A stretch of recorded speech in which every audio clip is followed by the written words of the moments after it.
What is up, everybody? Welcome back to the channel. My name is Josh. This is Overlanding Now, and today we're going to talk about our long-term review of the Rhino-Rack Pioneer platform. The reason I'm making this video is to help anybody else who might be looking to purchase a rack, not know what rack to purchase, and more importantly, just try to help somebody else out who probably is in the same spot that I was in when I was looking to buy a rack. So if you haven't already, subscribe to the channel so you can see more videos like this, and we're about to get right into it.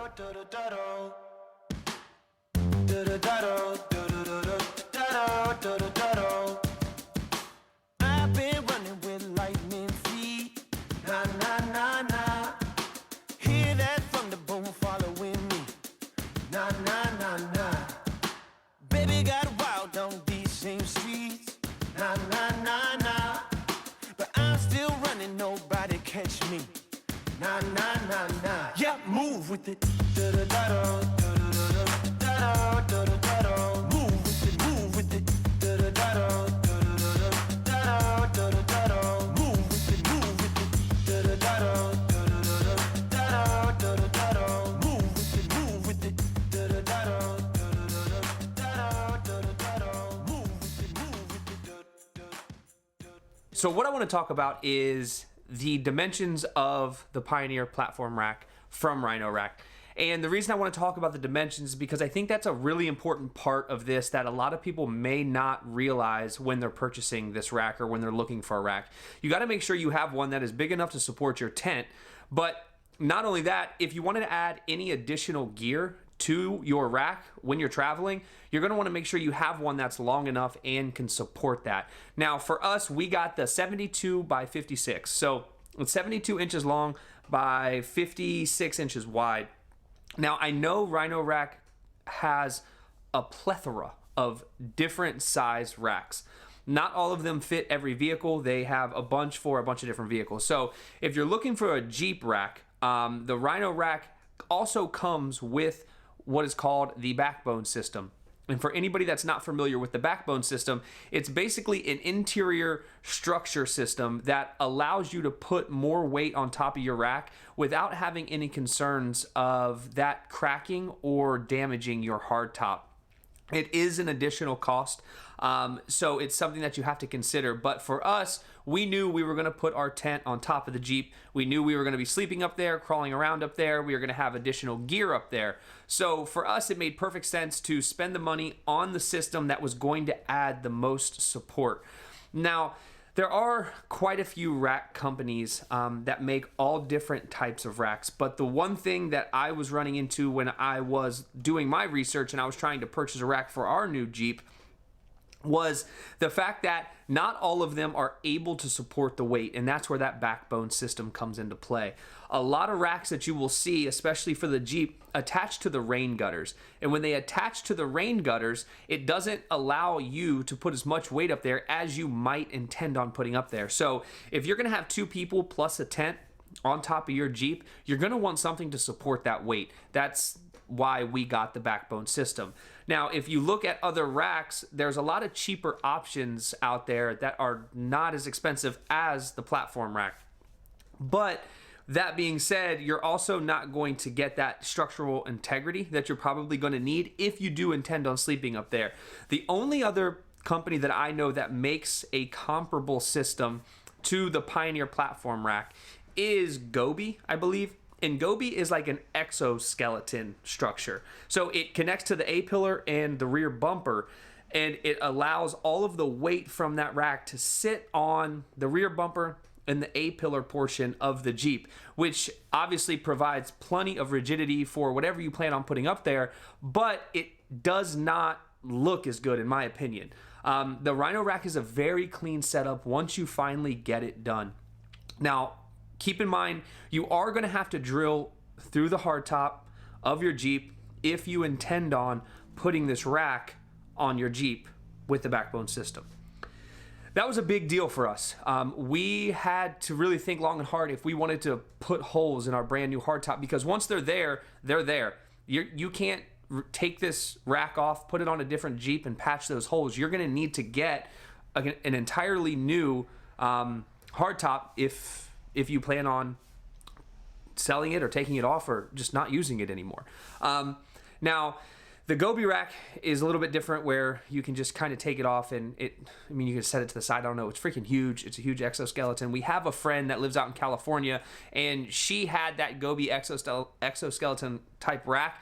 And she said it just made a lot of noise when she drove, and she was going to actually trade it and sell it and get the Pioneer platform rack from Rhino-Rack. So that kind of really summed it up for us. But on top of all that, all of the other research that I did on YouTube of just watching people and them talking about their rack system and what they like and what they didn't like.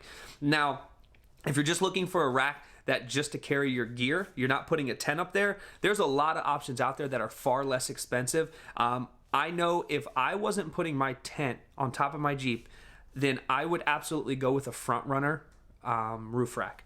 And the reason I would go with front runner is simply because I love all of the components and the extra accessories that they have for their racks, and everything that they have kind of works together universally, like the wolf packs and the cub packs, and they have the different tie downs and the straps and the high lift jack mounts.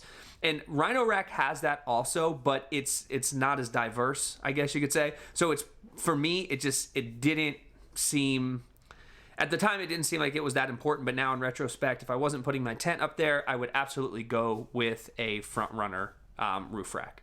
Now, the feet that we have on our rack, and when I say feet, it's the little connectors that connect to the plates that you screw through and mount onto the hard top. Now, we have the low profile feet, and there's a standard profile and a low profile. I would say the low profile keeps that rack about 2 inches off of your hard top, and the standard profile is probably 3.5 or 4. We went for the low profile look for aesthetics mostly, but once again, it's one of those things that you learn. It's really hard to get your tent on top of your Jeep and to reach your arm underneath with that rack to screw everything down. Now, you could obviously take the rack completely off, put your tent on there, set your rack back on there, and lock it back into place. And that's an option as well. But we've always just tossed the tent up there, reached our arms underneath, and screw the nuts onto the bolts, tightened everything down. Now, if you have a big forearm, you're not going to be able to get your hand underneath that rack with the low profile feet. So you may want to go with the standard profile feet. But from an aesthetic standpoint, and more than just aesthetics, we didn't want the tent sticking too far off the top of the Jeep, because the tent that we have is the Smitty built Overlander tent. And that thing is already super tall, so it kind of acts as a wind sail as it is. And if you add another 2 inches to it, it's going to be even taller. So we just opted to go with the low profile feet. I would recommend those, but it really just depends. Everybody has kind of a different take on that and what it is that you want to do. Now, a complaint that I would say I have, and this isn't directed at Rhino-Rack, this is any rack system that uses plastic components.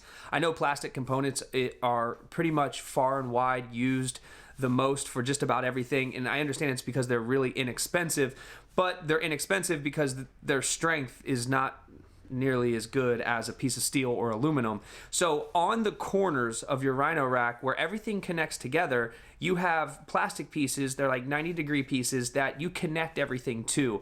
And you drill screws into the plastic and it connects the aluminum to the plastic. But I don't like the fact that you're using plastic pieces at all. I feel like an aluminum piece right there, it wouldn't have cost that much more, and it really would have added more strength to the system. Now, I can't really complain about the strength or the durability of the product because, quite honestly, it's held up to everything that we've thrown at it. So I'm sure the engineers at Rhino-Rack have probably thought through this, but still, I would prefer not to have plastic on it whatsoever, just because you're drilling through your Jeep specifically for this rack, and to make this rack work, I would like it to be all aluminum. Whatever, it's just my opinion. I'm not an engineer, but that's the way I look at it. The other rack system that is new to the market that wasn't available when I started looking into a roof rack system for our Jeep is the base rack from ARB.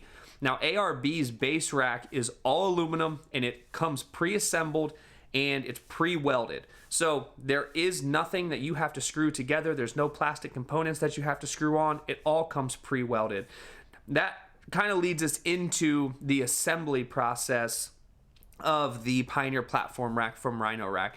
It's kind of, I mean, it's not hard. Let's be honest. It's not a hard thing to accomplish, but you do have to lay everything out. You have to have enough space to put everything together, and you just have to know which screws are going where, and you have to know the right size millimeters, because you could screw a larger screw into the wrong spot, and I did that at one point, so I had to like back it out and fix it, and it was a whole process. But overall, the assembly of the platform rack is extremely easy.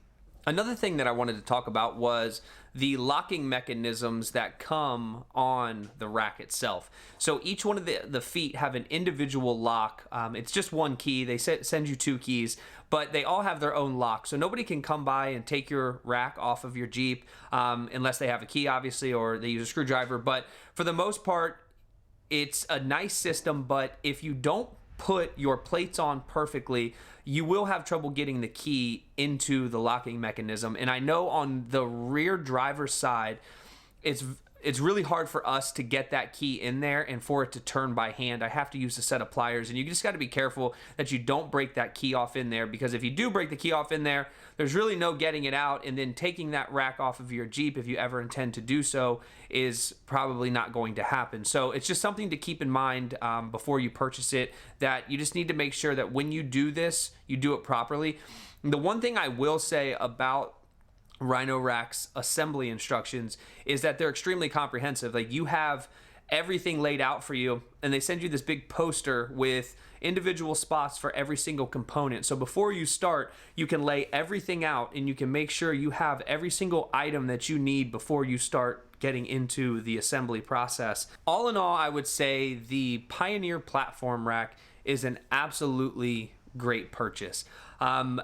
I'm glad that I went this route. I know that there are other options, but for us, this rack has worked out really, really well. I'm going to put links in the description, affiliate links for you to click on if you're interested in looking at other options. I'll try to put as many as I can in there so you can kind of get a look at all the options available for the Jeep JL.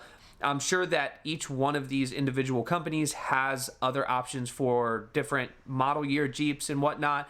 But for us, you know, we wanted to just give you all the information that we could possibly give you, so you can make the decision that you want that best suits your rig. So if you guys liked the video and this was helpful, hit the like button. Subscribe to the channel so you can see some more videos like this. And we'll be seeing you here real soon. See ya.